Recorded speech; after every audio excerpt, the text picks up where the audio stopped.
Hey guys and girls, my name is Sean Power. I'm going to describe to you what is a private mortgage. I'm tired of people saying that private mortgages are risky. In my opinion, they think it's risky simply because they just don't understand it. So a friend of mine called me the other day. He said, Sean, I want to start investing into real estate. I hear that a lot of people are making money with it, but I don't know what is the best avenue. To me, the best avenue for real estate investing these days is private lending if you choose the right type of real estate.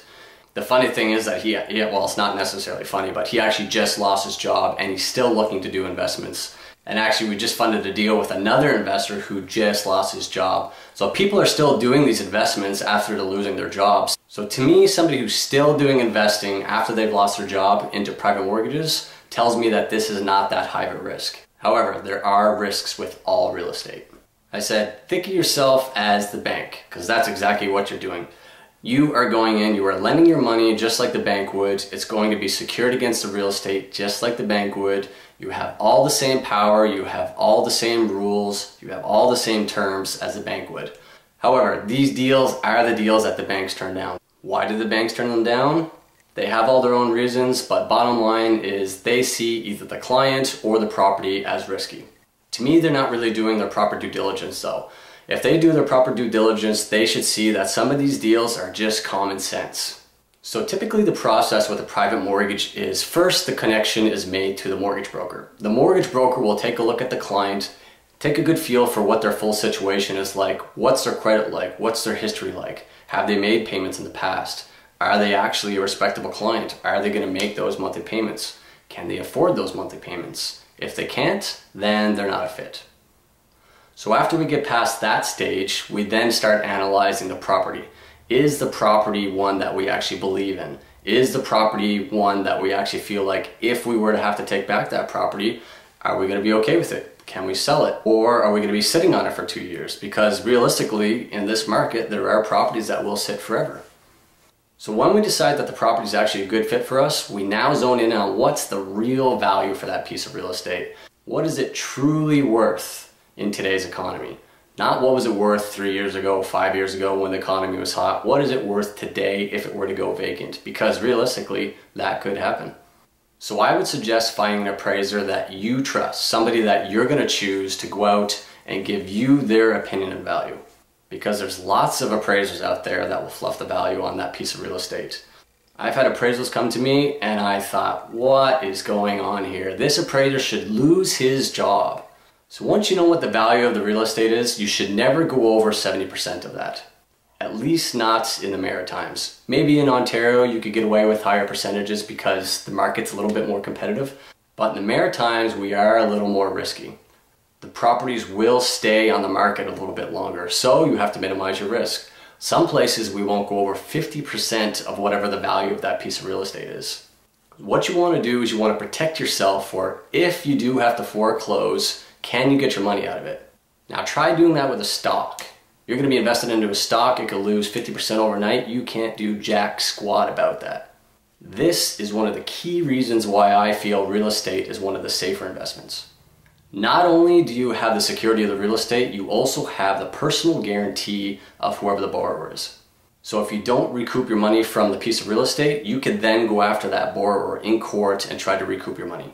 So after the client has been analyzed, the property has been analyzed, and we say, okay, this is a good fit. Now we determine what are we going to want to make on our money.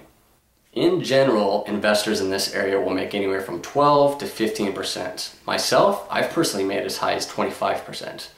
Now my buddy yesterday said, Sean, that's pretty expensive. People actually pay that? Yes, they do. People are in situations where, to be honest, they have no other choice, or it actually makes economical sense for them to do it. Some people are flipping properties and the property just does not make sense to the bank because the bank, to be honest, doesn't like short-term lending. The bank also doesn't like properties that have problems with foundations or roofs, which most flips will. So you take an experienced flipper who's done multiple properties. He knows what he's doing. He knows when he sees a deal. That is one of your ideal type of clients. Yes, there's some risk in it, but you're dealing with a professional and you still have that piece of real estate to back up your money. So the deal still makes sense for the person who's flipping the house. It makes sense for the investor. The security is there. To me, that's kind of a win-win. Now, there are some situations where somebody's stuck in a hard place and they're about to lose their home, and yes, there are those type of clients that could be viewed as pretty risky. However, the focus is on the property.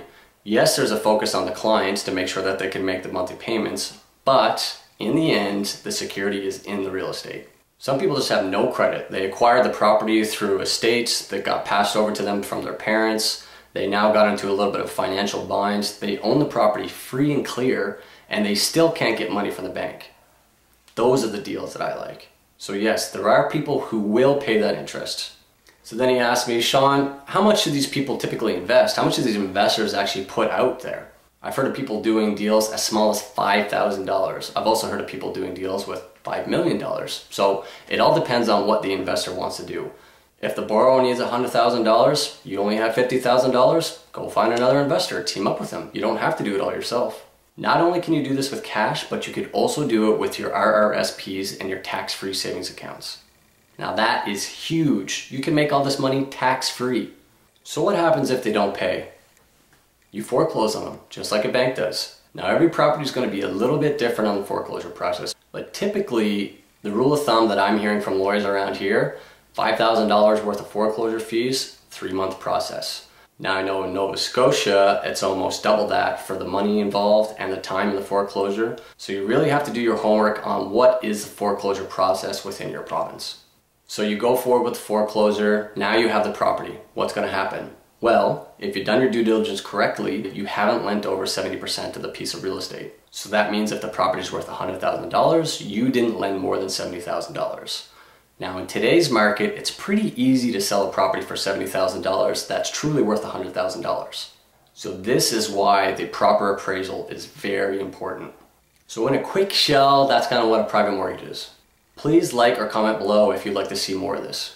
Also feel free to email me if there's other topics that you'd like to learn about. I hope to teach you enough to get you to the next level. I'm Sean Power, and thanks for stopping by.